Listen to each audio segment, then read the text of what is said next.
Bonjour à tous, vous écoutez Votre Santé, Votre Avenir, le magazine santé de VOA Afrique. À ce micro, je suis Mohamedou Oumfa et Rosine Mounezero est avec moi dans ce studio pour la co-présentation. Bonjour Rosine. Bonjour Mohamedou, bonjour chers auditeurs. Cette semaine, nous parlons de la résistance du virus du sida aux traitements antirétroviraux. Quand 6 mois après avoir mis un patient sous traitement et que cliniquement il n'est toujours pas stable, on parle de résistance. À ce moment-là, les médicaments n'agissant plus, les virus continuent à se multiplier.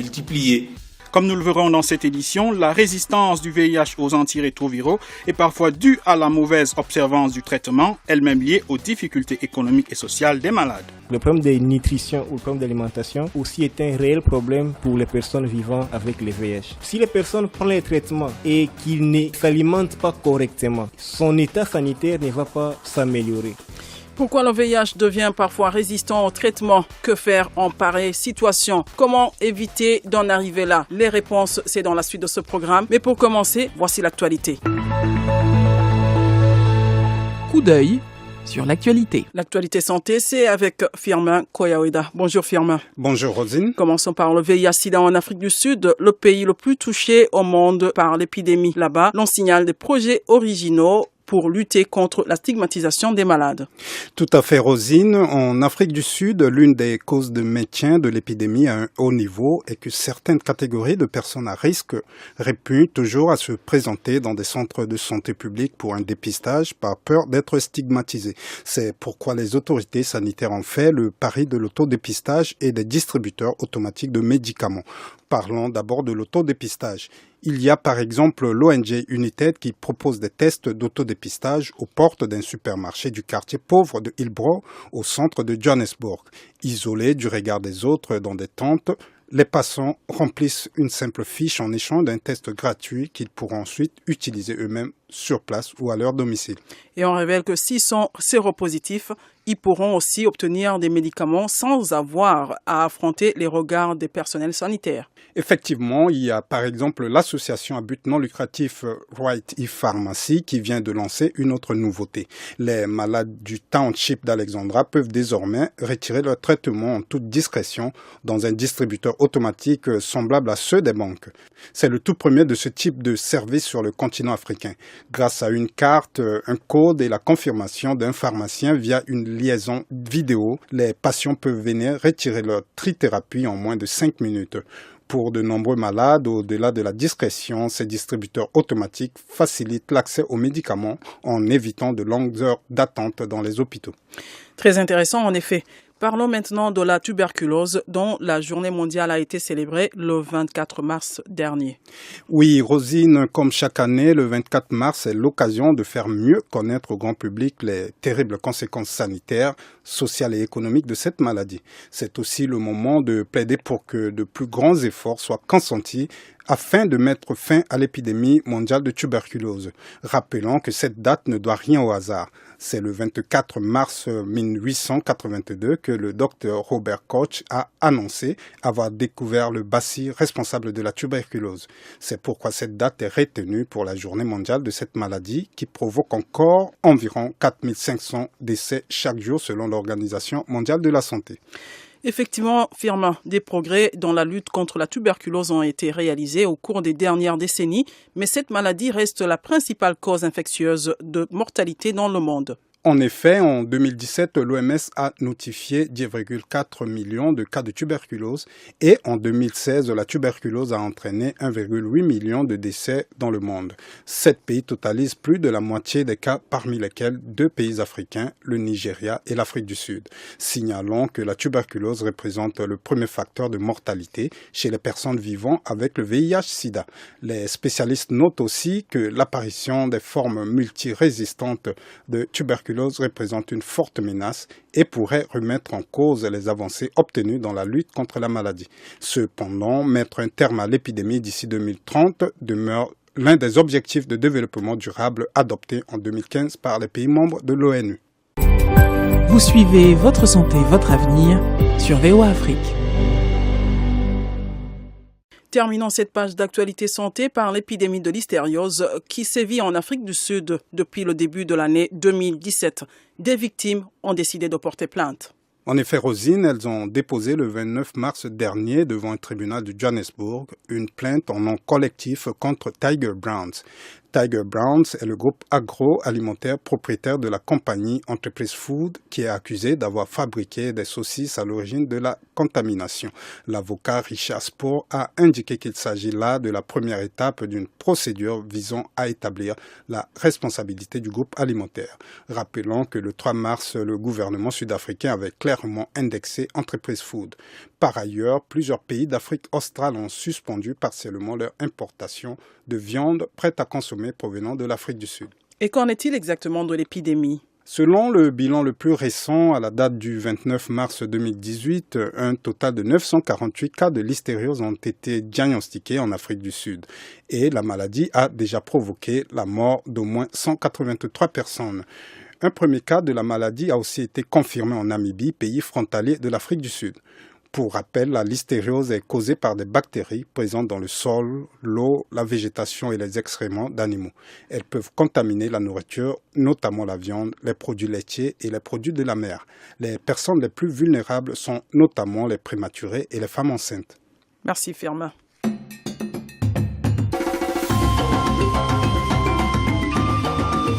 Votre santé, votre avenir, l'invité de la semaine.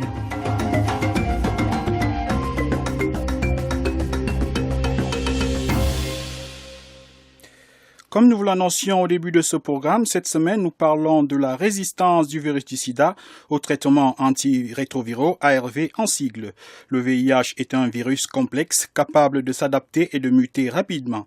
Le virus peut ainsi devenir résistant aux médicaments, non seulement par sa capacité à s'adapter, mais aussi parce que les comportements de la personne sous traitement favorisent cette résistance. Pour en savoir davantage, nous recevons comme invité le docteur Joe Kabongo. Il est médecin en service au Centre d'excellence VIH-Sida de l'Université de Lubumbashi. C'est en République démocratique du Congo. Il est au micro de notre correspondante Gabrielle Nina. On parle de résistance à un médicament quand ce médicament n'a plus d'effet escompté. Quand le médicament n'a plus d'effet recherché suite à une mutation du germe contre lequel il devrait agir ou il agit. Quand dit-on qu'un virus ou une bactérie est devenue résistante à un médicament ? Quand ce médicament n'agit plus sur lui. Quand le médicament n'agit plus sur lui, du fait qu'il a soit muté ou il a varié, à ce moment-là, on peut parler de résistance. Et dans les cas du VIH-Sida, que signifie la résistance du virus aux antirétroviraux ? C'est un sujet assez vaste. Bon, on parle, le virus devient résistant dans un milieu comme le nôtre quand les antirétroviraux ne font plus effet thérapeutique. Donc, cliniquement, le patient n'évolue plus. Donc, ça veut dire qu'il présente d'autres pathologies ou d'autres maladies. Au moment où il était déjà stable après un certain temps, normalement, ici, on parle de 6 mois. Quand 6 mois après avoir mis un patient sous traitement et que cliniquement, il n'est toujours pas stable, on parle de résistance. Et on peut aussi parler dans le cas où le nombre de virus qu'on a dans le sang circulant est toujours détectable par les machines actuelles. En principe, au bout de 6 mois, on ne devrait plus détecter les virus ou les copies des virus dans le sang circulant, dans le sang périphérique. Quand le virus supplombe les médicaments qui lui sont destinés, à ce moment-là, les médicaments n'agissant plus, les virus continuent à se multiplier. Au moment où, quand on lui donne les médicaments, c'est pour l'empêcher de se multiplier, donc l'empêcher d'infecter d'autres cellules. Et quand on l'empêche d'infecter d'autres cellules, il meurt en même temps que les cellules qu'il a infectées dès le départ. Et comment s'est traduite cette résistance pour le VIH-Sida ? La traduction elle est clinique, la personne redevient malade. Comme vous le savez, sida veut dire maladie, ce qui est différent d'être infecté par le VIH. Quelqu'un qui est infecté par le VIH n'est pas forcément malade, mais quelqu'un qui fait le sida, il est malade. Or, infecté ou sidéen, quand vous prenez vos antirétroviraux, vous devenez cliniquement stable. Du point de vue virologique ou immunologique, du point de vue tout ce qui est examen de laboratoire, vous n'avez plus des preuves de la maladie. Donc si aujourd'hui on prend votre sang périphérique et on dose la quantité de virus ou des copies virales plasmatiques que vous avez dans les sangs circulants, il n'y a plus rien. À ce moment-là, on dit que vous êtes stable ou les médicaments qu'on vous donne agissent ou votre virus répond aux médicaments contre lesquels il est soumis. Cliniquement, le patient il est malade ou il devient plus malade qu'avant, ce qui conduit généralement à la mort s'il n'est pas rapidement pris en charge par d'autres médicaments. Généralement, on change de ligne de traitement. Et du point de vue de laboratoire, comme je viens de le dire, on a toujours les copies des virus ARN dans le sang circulant ou ADN d'ailleurs dans le sang périphérique. Quelles sont les causes éventuelles des résistances du VIH/SIDA aux ARV? Elles sont multiples. Le virus lui-même peut présenter une mutation, donc il change. Notre virus, comme on le dit dans un langage beaucoup plus vulgaire, il est intelligent, il change. En termes beaucoup plus scientifiques, on parle de mutation ou de variation. Ça c'est du côté du virus. Du côté de la personne elle-même qui est infectée par le VIH, elle peut favoriser aussi les mutations. Par exemple, en n'adhérant pas au traitement. Quelqu'un qui ne prend pas correctement les traitements, c'est comme les antibiotiques, quand on vous les prescrit, vous ne les prenez pas correctement. Le germe a le temps de changer, de varier ou de muter et devenir résistant.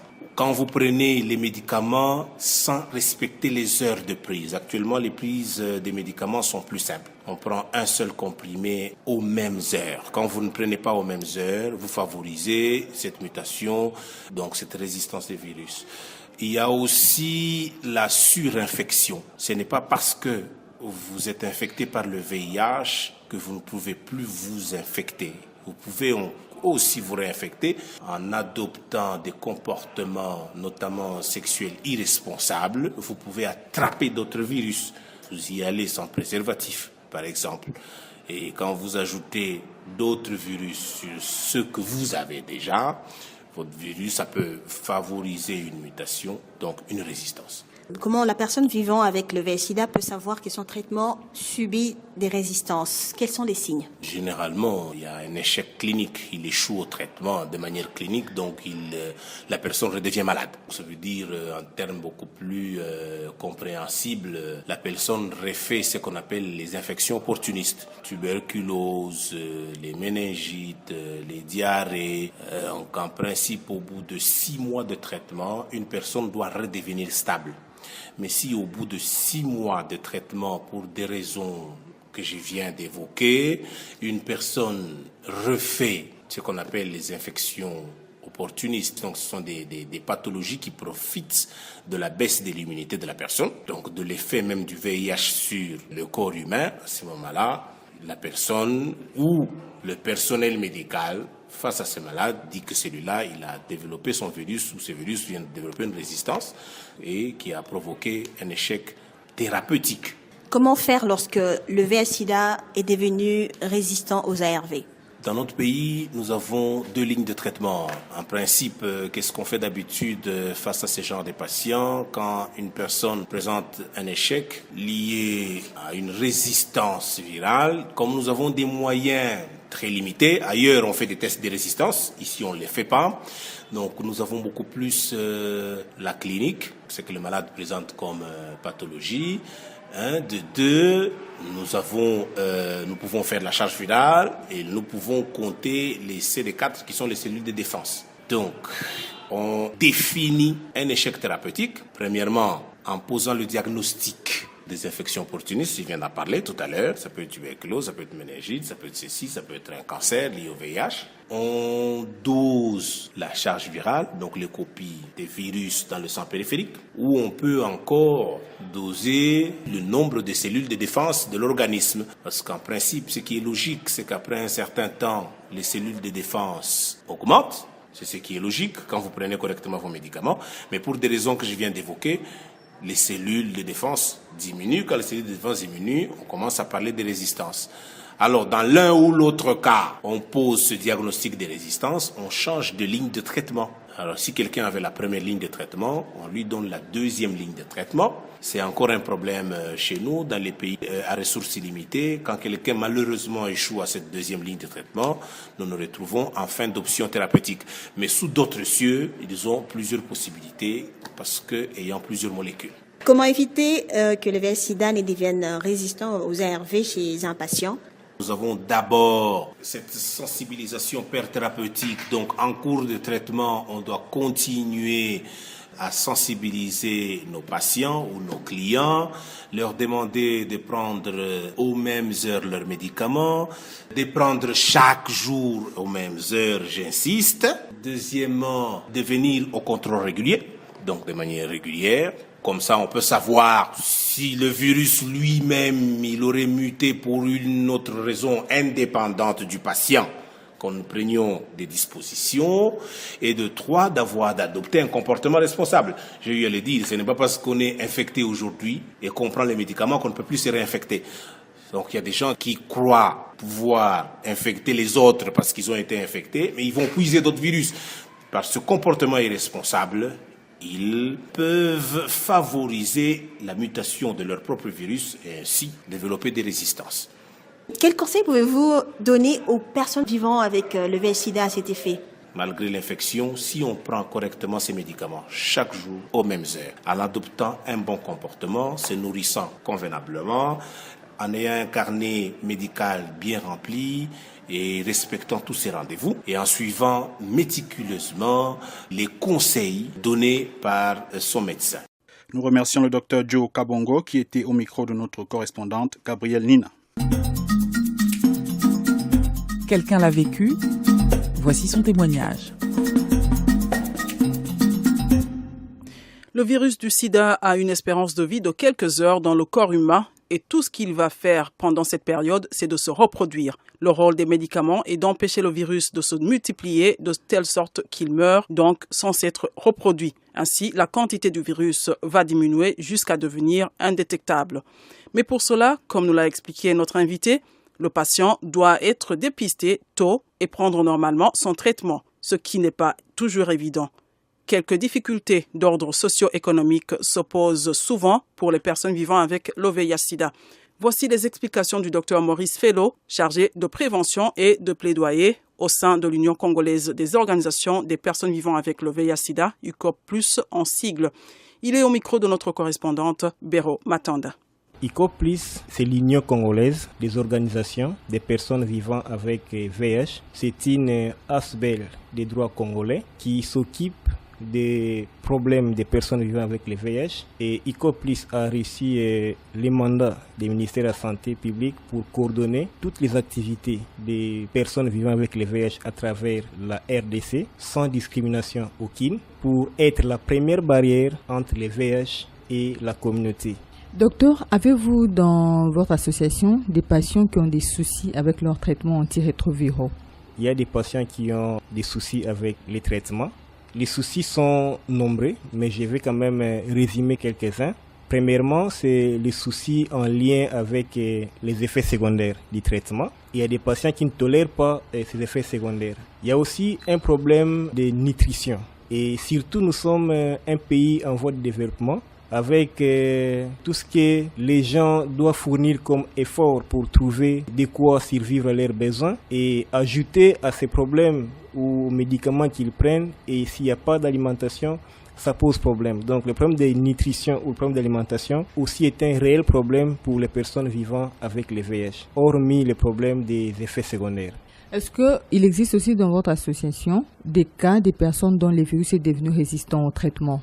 Nous avons des pareilles personnes. Et ces cas s'expliquent par le fait que soit il y a une mauvaise adhérence au traitement ou il y a une mauvaise observance au traitement. Et ces cas sont référés au niveau de l'hôpital de Cabine, CHK, avec MSF. Et c'est à ce niveau-là où MSF prend en charge les VIH au stade avancé. Et dans son rapport qu'il a eu à faire, il démontre qu'il y a des personnes qui de plus en plus arrivent au stade avancé du VIH, soit parce qu'ils ont été dépistés et ils n'ont pas été mis sous traitement, et ils arrivent au stade avancé avec les CD4 qui sont déjà effondrés et ils présentent des infections opportunistes. Mais également des personnes qui arrivent avec une mauvaise adhérence ou observance au traitement, et ce qui fait que les virus évoluent et il y a des effets secondaires et des résistances au traitement qui se développent, et on arrive à des pareils cas dans nos associations. Est-ce qu'il existe aussi des personnes qui prennent les médicaments mais dont la santé ne s'améliore pas? À quoi cela est dû et que fait votre association pour ce genre de cas? Comme je l'ai dit précédemment, ces gens existent, ils prennent des médicaments dont la santé ne s'améliore pas. La première cause, il peut y avoir une mauvaise observance ou une mauvaise adhérence au traitement. Si la personne n'est pas adhérente au traitement, il prend le traitement, mais l'état ne va pas s'améliorer. Mais également, si la personne prend le traitement et qu'il ne s'alimente pas correctement, son état sanitaire ne va pas s'améliorer.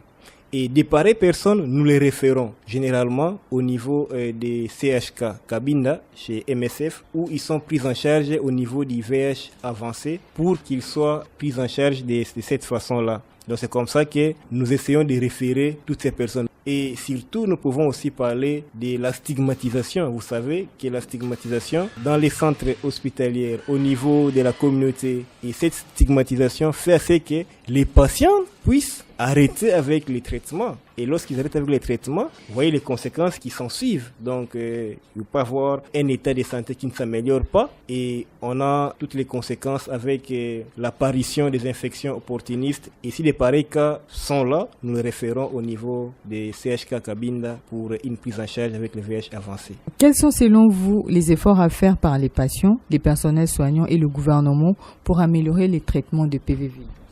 Je pense que, comme vous l'avez si bien énuméré, à chaque niveau, il y a des efforts à faire. Au niveau des patients, ils doivent d'abord être adhérents au traitement et observants, donc observer la prise régulière des médicaments, respecter les rendez-vous avec les personnels soignants et accepter que le VIH n'est pas une fatalité. Parce qu'il y a des gens qui stigmatisent eux-mêmes et qui se discriminent eux-mêmes, et ce qui fait qu'ils vivent en clandestinité. Ils n'ont pas le courage de s'afficher et de s'affirmer pour dire voilà, je suis malade et c'est une maladie qui n'est pas une fatalité, mais je dois l'accepter telle qu'elle se présente. Il y a des gens qui vivent encore dans la clandestinité parce qu'ils sont stigmatisés, discriminés par eux-mêmes par moment. Donc il faut que les malades à ce niveau-là acceptent cette situation et prennent régulièrement les traitements, respectent les rendez-vous. Et lorsqu'on respecte correctement les rendez-vous, on a des cas où les patients arrivent avec la suppression des charges virales parce que les rendez-vous sont correctement respectés. Ça, c'est au niveau des patients,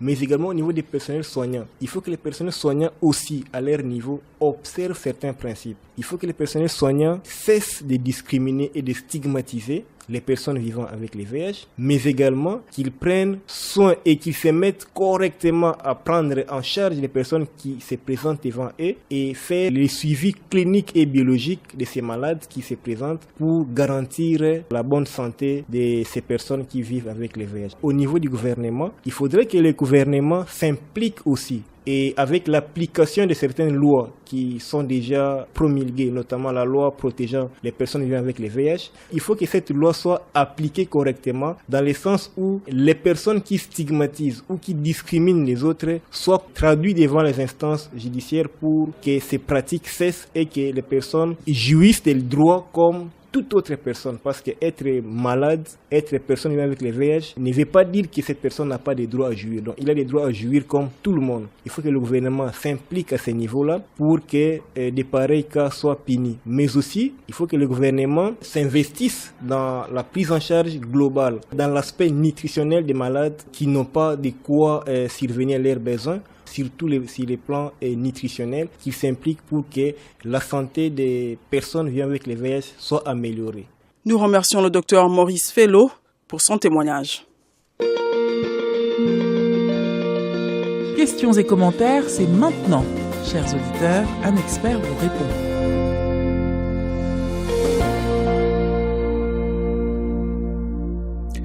Voici le moment, chers auditeurs, où nous vous donnons la parole pour poser vos problèmes de santé. Notre consultant, le Dr Aman Genkap, a répondu à toutes vos questions. Le Dr Genkap est médecin urgentiste et praticien au Centre hospitalier universitaire de Soissons en France. Bonjour docteur, mon frère a 10 ans et fait encore pipi au lit. Est-ce que c'est normal docteur? Jusqu'à quel âge peut s'arrêter de faire pipi au lit? Qu'est-ce que je vais faire pour mon frère? Il faut dire que faire pipi au lit en médecine, ça s'appelle l'énurésie. En fait, c'est une miction, c'est une façon de faire pipi de façon complète, involontaire, inconsciente, et ceci pendant le sommeil de l'enfant. Le contrôle physiologique de ce sphincter vésical-là qui permet d'éviter de faire pipi s'acquiert à partir de 5 ans.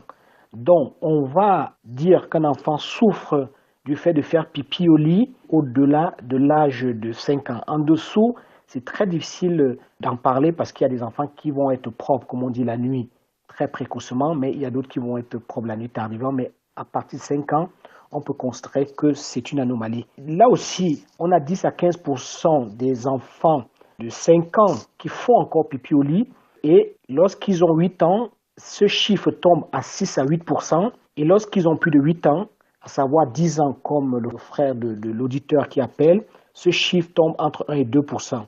Mais il faut avouer que progressivement, l'enfant va connaître la maturité de sa vessie, à savoir qu'il va réussir à contrôler sa miction la nuit dans son sommeil du fait de cette maturité vésicale-là avec l'âge. Toutefois, l'auditeur ne précise pas si le fait de faire pipi au lit est quelque chose de permanent, à savoir toutes les nuits, ou si c'est quelque chose d'épisodique.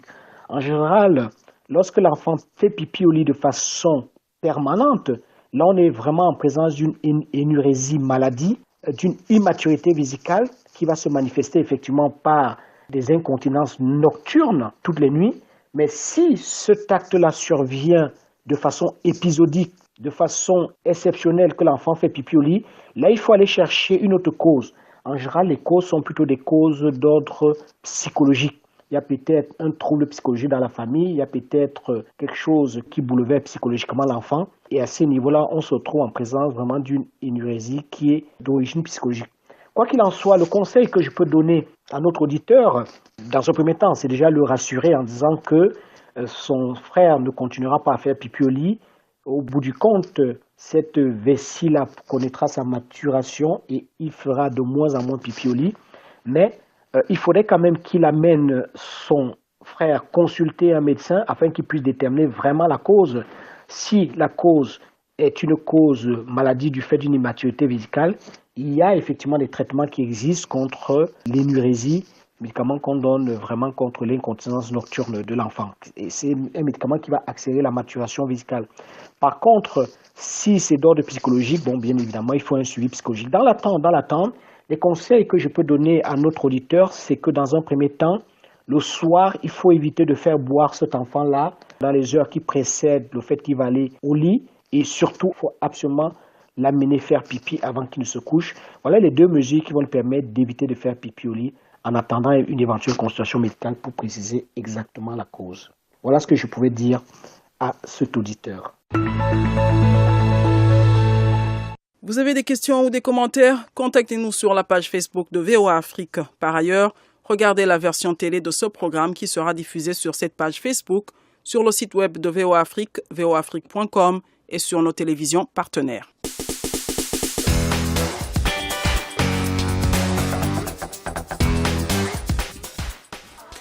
C'est ici que prend fin votre santé, votre avenir. Cette édition était consacrée à la résistance du virus du sida au traitement antirétroviraux ARV en sigle. Pour en parler, nous avons reçu comme invité le docteur Joe Kabongo, médecin en service au Centre d'excellence VIH-Sida de l'Université de Lubumbashi, c'est en RDC.